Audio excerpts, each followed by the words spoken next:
You know, some athletes, they just define an era. But then there are the very, very few who become true global icons. Their names just mean greatness. And today, we're diving into the story of a man who managed to do both. This is Cristiano Ronaldo, the making of an icon.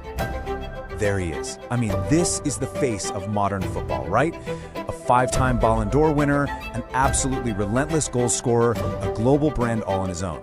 For so many people around the world, he is quite simply the GOAT, the greatest of all time. But you know, his story is so much more than just the trophies and the goals. So how in the world does a kid from this tiny, remote island become the global phenomenon?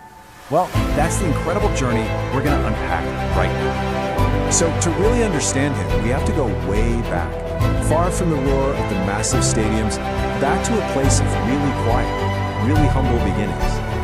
Okay, so this is Funchal, on the island of Madeira in Portugal. This is where Cristiano Ronaldo de Santos Aveiro was born. He was the youngest of four kids, and let me tell you, money was tight. We're talking about a home where he shared a single room with all his siblings.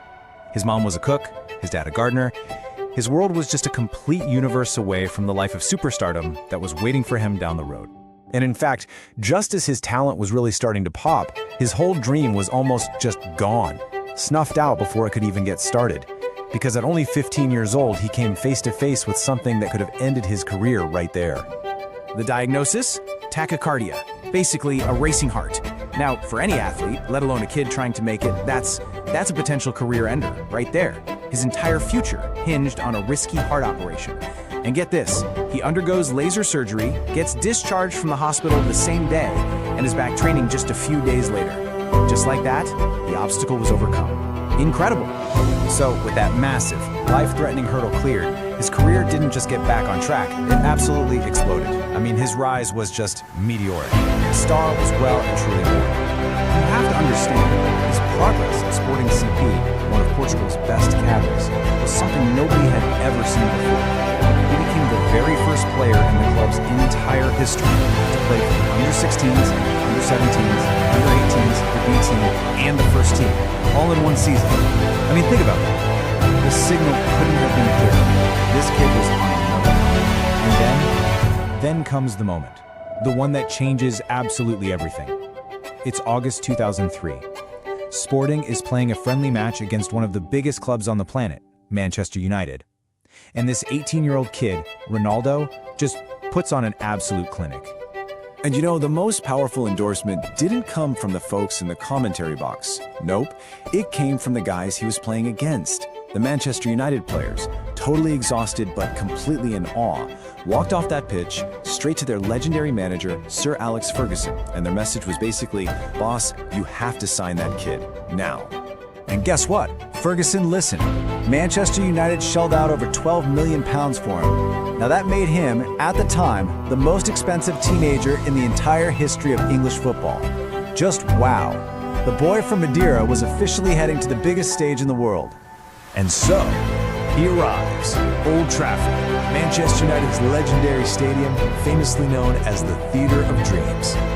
And his impact? It was immediate. I mean, listen to this. The legend himself, Johan Cruyff, one of the most important figures in the history of the sport, didn't just compare him to Man United icons like George Best and Dennis Law. He came right out and said that Ronaldo was better. Think about the weight of that statement. That's not just high praise, folks. That's basically a coronation.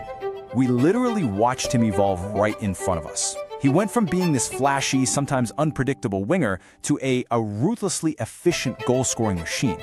He packed on muscle, developed this insane explosive speed, and his finishing was just lethal. And when he got the club's iconic number 7 shirt, he didn't just wear it, he completely redefined what it meant to be Manchester United's number 7. And of course, with that evolution came the trophies. First, it was domestic success, the FA Cup, the Premier League. Then, he climbed all the way to the absolute pinnacle of European football, winning the Champions League in 2008. And, as you'd expect, the ultimate individual prize followed that very same year. He was officially crowned the best player on the planet, winning his very first Ballon d'Or. So, he'd done it. He had conquered England. But for a player like Ronaldo, with that kind of ambition, one mountaintop is never, ever enough. A new challenge was calling his name, and it came with a price tag the world had literally never seen before. He was about to become the world's most expensive player. So, after 6 years, 3 league titles, and that huge Champions League trophy, the next chapter was ready to be written. And the team holding the pen? The Spanish Giants, Real Madrid. And they didn't just break the world transfer record, they completely obliterated it. 80 million pounds. You have to remember, back in 2009, that was an absolutely astronomical sum of money. It was a crystal clear statement that he was, without a doubt, the most wanted player on the entire planet. And his presentation at Madrid's home stadium, the Santiago Bernabeu, well, that was an event all by itself. This wasn't some stuffy press conference. Oh no, this was a spectacle, held in front of a stadium that was packed to the absolute rafters.